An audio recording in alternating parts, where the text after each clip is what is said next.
Kali ini, kita akan masuk ke dalam cerita penuh ketegangan yang terjadi di jalanan Jakarta. Bayangkan sebuah kota yang gemerlap di siang hari, tetapi berubah menjadi arena pertempuran begitu malam tiba. 3 geng motor paling ditakuti, Amerika, Inggris, dan Jepang, memutuskan untuk bersatu demi satu tujuan, menjatuhkan kelompok supporter paling loyal di kota ini, The Jackmania. Tapi apa yang terjadi ketika ambisi, ego, dan pengkhianatan mulai menyelinap di antara mereka? Apakah geng-geng ini berhasil merebut dominasi, atau justru menghancurkan diri mereka sendiri? Dan bagaimana The Jackmania, yang hanya dikenal sebagai kelompok pendukung sepak bola, menghadapi ancaman besar ini? Siapkan diri Anda, karena cerita ini akan membawa Anda ke tengah jalanan Jakarta yang membara, penuh aksi, drama, dan strategi yang tak terduga. Selamat datang di kisah 3 gengs menantang The Jackmania.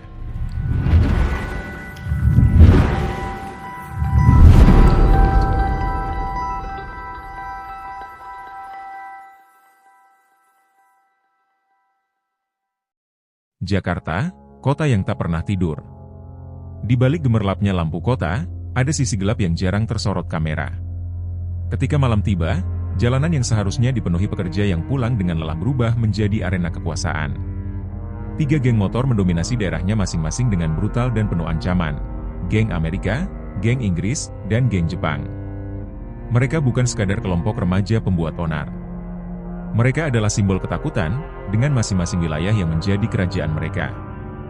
Geng Amerika, yang nama aslinya adalah Anak Merdeka Kalisari, yang menguasai daerah Jakarta Timur. Mereka terkenal dengan aksi-aksi vandalisme dan keberanian menyerang siapa saja yang dianggap mengganggu wilayah mereka. Rio, pemimpin mereka, adalah sosok yang karismatik namun licik. Dengan gaya bicara tegas dan keberanian di atas motor, Rio adalah raja jalanan di wilayahnya. Di Jakarta Selatan, geng Inggris yang dipimpin oleh Dika membuat penduduk sekitar hidup dalam bayang-bayang ketakutan. Mereka dikenal tak hanya dengan kekerasannya, tapi juga mitos kekebalan tubuh yang membuat mereka dijuluki penguasa yang tak terkalahkan. Dengan markas di Jagakarsa, Dika mengawasi pergerakan di wilayahnya seperti seorang raja di atas tahta. Sementara itu, geng Jepang menguasai daerah Depok, Jawa Barat. Meski terdengar lebih kecil dibanding 2 geng lainnya, mereka punya daya tarik sendiri. Ardi, pemimpin geng Jepang, adalah ahli strategi yang cerdas. Mereka lebih memilih menyerang dengan rencana matang daripada beraksi tanpa persiapan. Dengan lokasi strategis di Jembatan Mampang, mereka memantau setiap pergerakan di jalan utama antara Jakarta dan Depok. Malam itu, ketiga geng tak sengaja terlibat dalam peristiwa yang akan mengubah arah kehidupan mereka. Seorang anggota The Jackmania, supporter fanatik Persija Jakarta, kebetulan melintas di wilayah kekuasaan geng Inggris usai pertandingan. Tanpa alasan yang jelas, kelompok Dika menghadang dan menyerang. Suara knalpot pecah di udara, bercampur dengan teriakan amarah dan ketakutan. Berita tentang serangan itu dengan cepat menyebar, sampai ke telinga Rio dan Ardi. Rio melihat ini sebagai kesempatan untuk unjuk kekuatan di mata 2 geng lainnya, sementara Ardi memandang konflik ini sebagai peluang untuk mendominasi kawasan yang lebih luas. Namun, masing-masing geng belum sadar bahwa mereka telah memulai sesuatu yang lebih besar dari yang mereka bayangkan. Di sisi lain, The Jackmania tidak tinggal diam. Serangan terhadap salah satu anggotanya dianggap sebagai penghinaan terhadap seluruh komunitas. Bima, salah satu tokoh penting dalam organisasi supporter ini, mulai mengumpulkan informasi tentang geng motor yang terlibat. Dengan tekad bulat, ia bersumpah bahwa kelompoknya tidak akan mundur menghadapi ancaman apapun. Langit Jakarta semakin pekat, memantulkan konflik yang perlahan membara di jalanan kota. Ketegangan memuncak. Bukan hanya antara geng-geng motor, tetapi juga dengan The Jackmania yang mulai bersiap untuk mempertahankan kehormatan mereka. Sebuah babak baru akan dimulai di kota ini, di mana ego, kekuasaan, dan kesetiaan akan diuji. Apa yang terjadi malam itu hanyalah awal dari perang besar yang akan mengguncang Jakarta. Malam mulai larut, tetapi di sebuah gudang kosong di perbatasan Jakarta Timur, suasana memanas. Rio duduk di atas motor besar dengan santai, tatapan matanya menatap 2 sosok yang berdiri di depannya, Dika dari geng Inggris dan Ardi dari geng Jepang. Ketiganya baru saja menyelesaikan serangan kecil terhadap kelompok lain di wilayah masing-masing, namun malam ini mereka dipertemukan oleh satu hal, dendam kepada The Jackmania. "Gua nggak mau tahu siapa yang mulai duluan," ucap Rio sambil menyulut rokoknya. "Yang jelas, kalau kita biarin ini, geng kita bakal terlihat lemah di depan semua orang. Mereka cuma anak bola, bukan pesaing kita di jalan." Masa kita nggak bisa atasi? Dika menyilangkan tangannya, tatapan tajamnya menusuk Rio. Masalahnya, mereka banyak. Bukan cuma satu atau dua orang yang bisa kita habisi di jalan. Kalau sampai salah langkah, ini bakal jadi perang yang panjang. Ardi, yang dari tadi hanya mendengarkan, akhirnya angkat bicara. Kalau kita jalan sendiri-sendiri, kita bakal kalah. Tapi kalau kita gabung, kita bisa hancurin mereka sebelum mereka sempat kumpul kekuatan. Sebuah keheningan menyelimuti ruangan itu. Ketiganya tahu, bekerja sama bukan hal yang mudah. Mereka punya sejarah konflik panjang, terutama antara Dika dan Rio. Namun, ancaman dari The Jackmania tidak bisa diabaikan. Serangan yang terjadi di wilayah geng Inggris telah membuat geng motor lain mulai mempertanyakan dominasi mereka. Gue setuju, jika Rio akhirnya. Tapi cuma sampai The Jack selesai. Setelah itu, wilayah kita tetap milik masing-masing, nggak ada campur tangan. Dika mengangguk perlahan. Gue setuju, tapi gue mau kontrol penuh untuk serangan pertama. Gue tahu cara bikin mereka pecah. Ardi mengangguk tanpa ekspresi. Yang penting kita menang. Strategi lo kayak gimana? Dika menjelaskan rencananya. Mereka akan memanfaatkan pertandingan Persija berikutnya sebagai peluang. The Jackmania dipastikan akan berkumpul di stadion, dan itulah saat terbaik untuk menyerang. Rencana itu terdengar sederhana, tapi di balik kesederhanaannya, Dika punya niat tersembunyi untuk mengukuhkan geng Inggris sebagai yang paling kuat di antara ketiganya. Rio dan Ardi tidak sepenuhnya percaya pada Dika, tetapi mereka tidak punya pilihan lain. Mereka tahu, tanpa kerja sama, mereka tidak akan mampu menghadapi ribuan anggota The Jackmania yang memiliki loyalitas dan solidaritas tinggi. Malam itu, aliansi rapuh antara tiga geng motor terbentuk. Namun, setiap langkah mereka penuh dengan kecurigaan dan ego masing-masing pemimpin. Di mata mereka, The Jackmania bukan hanya ancaman, tetapi juga alat untuk menunjukkan siapa yang paling berkuasa di Jakarta. Di sisi lain kota, Bima sedang mengadakan pertemuan darurat dengan anggota inti The Jackmania. Ia mendapat informasi tentang pertemuan tiga geng motor itu dari salah satu informannya. Bima tahu, pertempuran ini tidak bisa dihindari. Dengan suara penuh keyakinan, ia berkata, jikalau mereka pikir kita cuma anak bola, mereka salah besar. Kita bakal tunjukin kalau kita lebih dari itu. Ketegangan di Jakarta semakin terasa. Tiga geng motor yang sebelumnya saling bertikai kini bersatu, tapi dengan agenda masing-masing. Sementara itu, The Jackmania bersiap menghadapi perang yang tidak mereka mulai, namun mereka tahu harus dimenangkan. Jalanan Jakarta menjadi medan tempur berikutnya, dan setiap pihak tahu bahwa malam-malam berikutnya akan penuh darah. Bima berjalan cepat menyusuri gang sempit menuju sebuah warung kopi kecil di dekat stadion. Tempat itu adalah markas informal The Jackmania, tempat para anggota inti berkumpul untuk berdiskusi atau sekadar bersantai setelah pertandingan. Malam itu, warung terlihat lebih ramai dari biasanya. Suasana tegang menyelimuti ruangan saat Bima memasuki tempat tersebut. Semua sudah dengar, kan? Itanya Bima tanpa basa-basi. Tatapannya menyapu ruangan, memastikan semua anggota inti memperhatikan. Tiga geng motor besar sedang menyusun rencana buat serang kita. Apa mereka pikir kita bakal takut? Jawab Arman, salah satu supporter senior yang terkenal dengan keberaniannya. Kita ini bukan cuma supporter, kita keluarga. Betul, jawab Bima sambil mengangguk. Tapi jangan lupa, mereka punya pengalaman di jalanan. Mereka nggak peduli siapa yang mereka serang. Kita nggak bisa anggap remeh. Kalau mau menang, kita harus cerdas, bukan cuma berani. Percakapan itu berlangsung serius. The Jackmania sudah terbiasa menghadapi supporter dari klub lain, tetapi ini berbeda.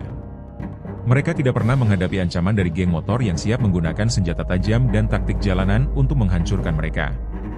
Namun, bagi Bima, ini bukan hanya soal bertahan. Ini soal kehormatan. Kehormatan Persija dan kehormatan keluarga besar The Jackmania. Beberapa anggota mengajukan ide. Ada yang mengusulkan menyerang duluan, tapi Bima menolak. Kalau kita yang mulai, kita akan terlihat seperti preman. Kita harus main bersih, tapi tetap bikin mereka nyesal karena mencoba macam-macam dengan kita. Malam itu, Bima menyusun rencana. Mereka akan memetakan pergerakan ketiga geng motor, memanfaatkan jaringan luas yang dimiliki The Jackmania. Dari supir ojek hingga pedagang kaki lima, mereka semua adalah mata dan telinga yang siap melaporkan pergerakan mencurigakan. Selain itu, Bima menginstruksikan agar setiap anggota The Jackmania membawa sesuatu untuk melindungi diri saat pertandingan berikutnya, tapi bukan senjata tajam. Kita bukan geng motor. Kita nggak butuh itu buat menang. Di tempat lain, Rio, Dika, dan Ardi sedang mempersiapkan serangan mereka. Mereka menyusun rencana untuk menguasai jalur utama menuju stadion, memblokir dan mengisolasi kelompok supporter. Namun, ego dan ambisi masing-masing mulai terlihat. Dika, yang merasa paling berpengalaman dalam urusan jalanan, sering mengambil keputusan tanpa melibatkan Rio dan Ardi. Hal ini menimbulkan ketegangan, meskipun mereka berusaha menutupinya. Pada malam berikutnya, kelompok kecil The Jackmania dipimpin oleh Arman berpatroli di sekitar stadion. Mereka menemukan beberapa anggota geng Inggris berkeliaran, tampaknya sedang mengintai. Arman memutuskan untuk tidak langsung konfrontasi, tetapi mengawasi dari kejauhan. Informasi ini segera dilaporkan kepada Bima. Sementara itu, ketegangan semakin terasa di kalangan anggota The Jackmania yang lebih muda. Mereka merasa marah dan ingin membalas serangan sebelumnya. Bima berusaha keras menenangkan mereka, meyakinkan bahwa mereka harus bersatu dan bermain cerdas. Kita nggak cuma bertarung untuk diri kita sendiri, tapi untuk nama Persija dan Jakarta, katanya dalam pertemuan terbuka.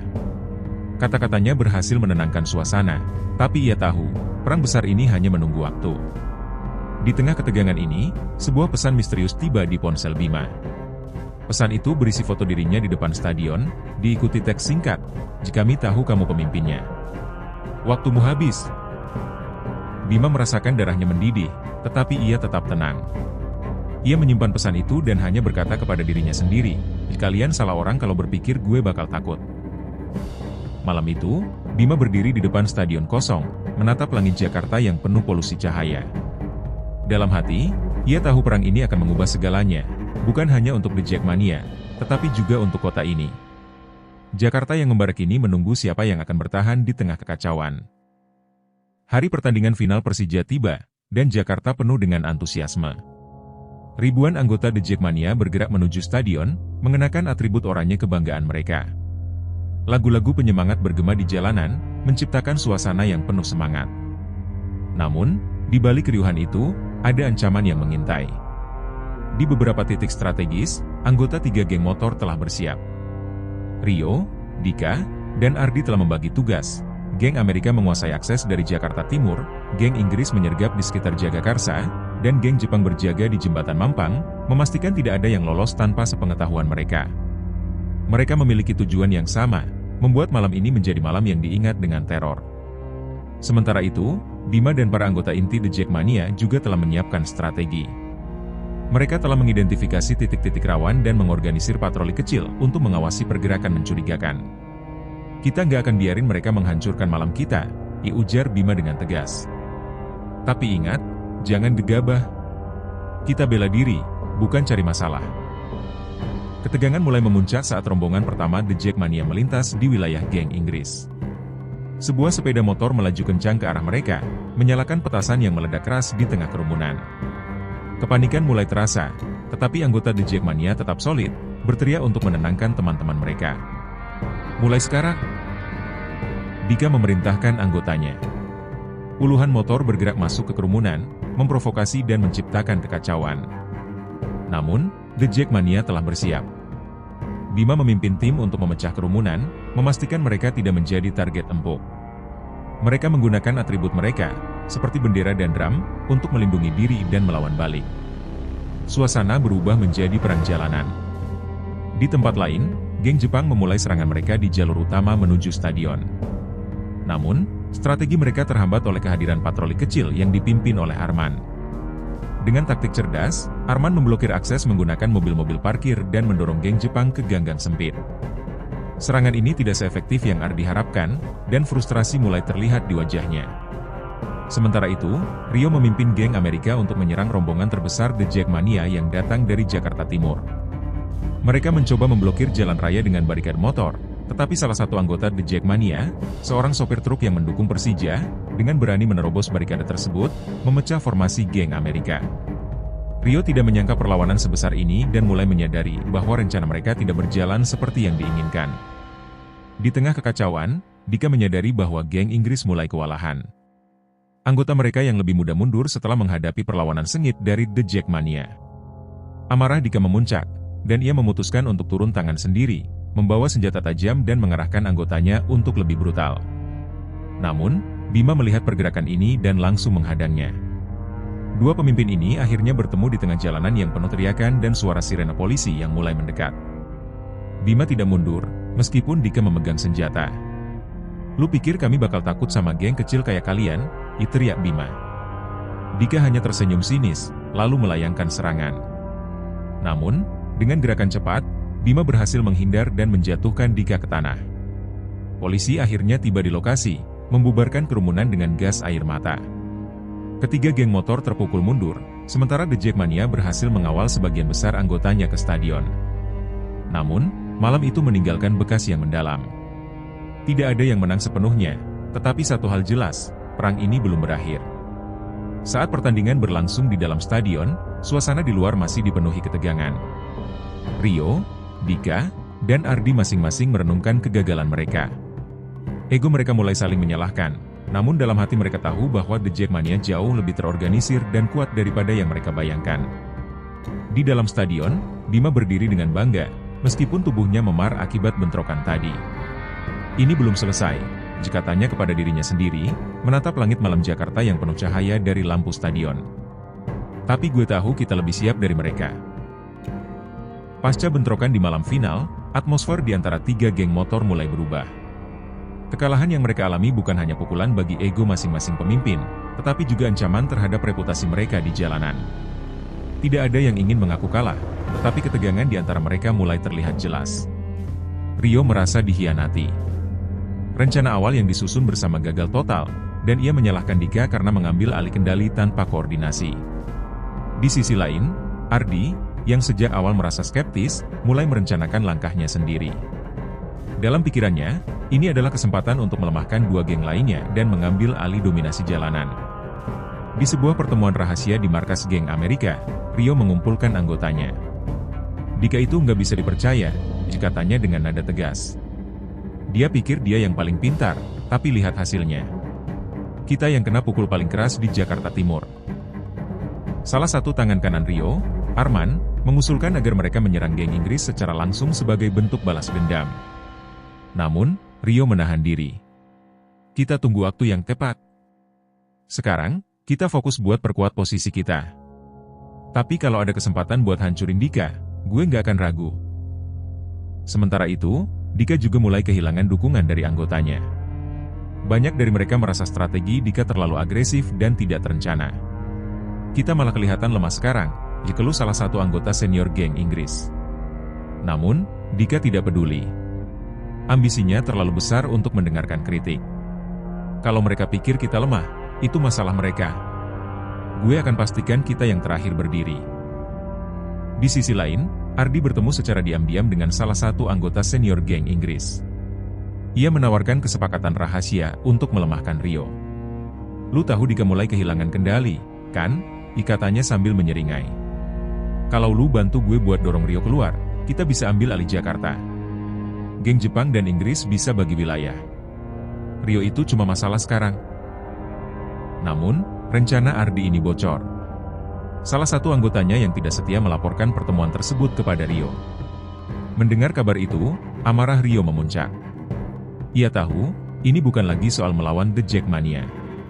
Ini perang antar geng, dan hanya satu yang akan keluar sebagai pemenang. Sementara itu, di kalangan The Jackmania, Bima menyadari ada perubahan dalam pergerakan geng motor. Ia mendapat laporan bahwa geng Inggris mulai kehilangan kendali atas beberapa wilayah mereka, sementara geng Amerika dan Jepang tampaknya memperkuat posisi masing-masing.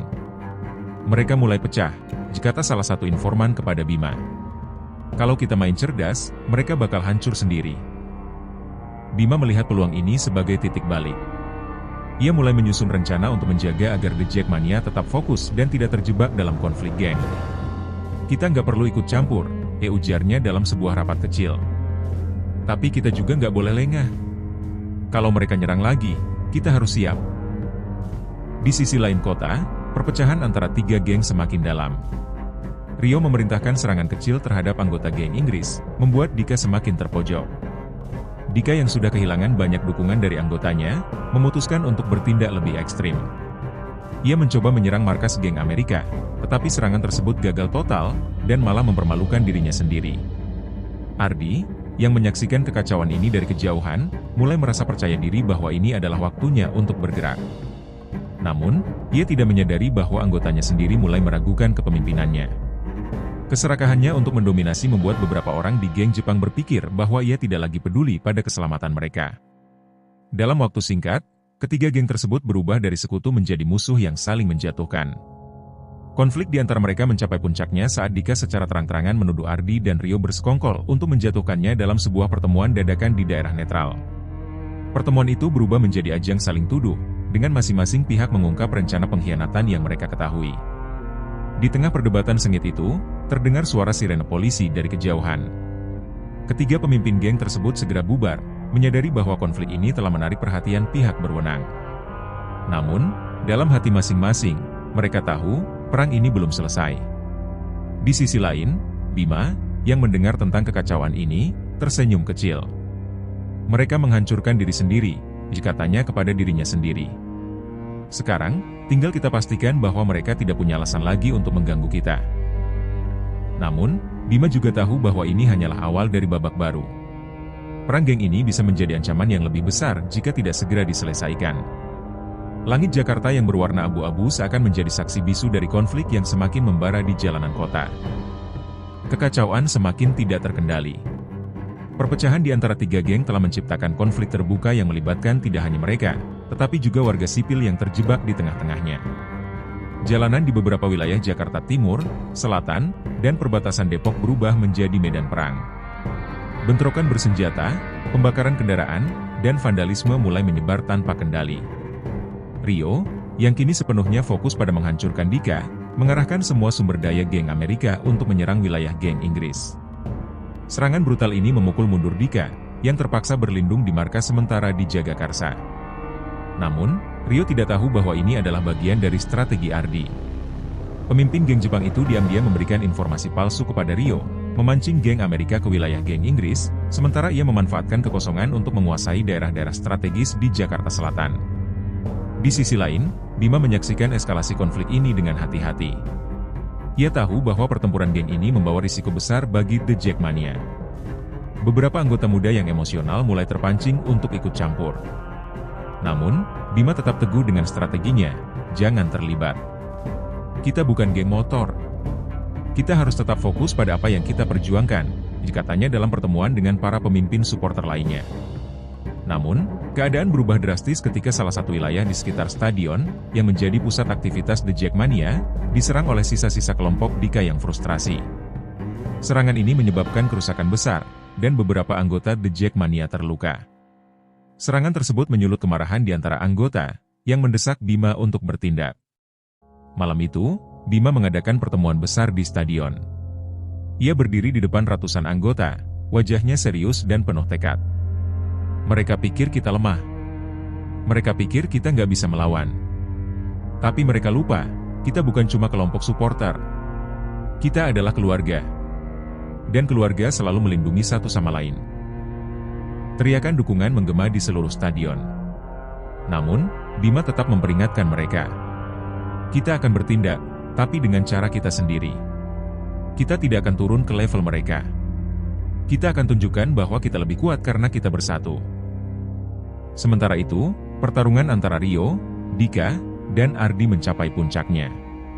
Rio akhirnya berhasil mengepung Dika di sebuah gang sempit di Jagakarsa. Pertarungan brutal terjadi, dengan Dika berusaha bertahan mati-matian.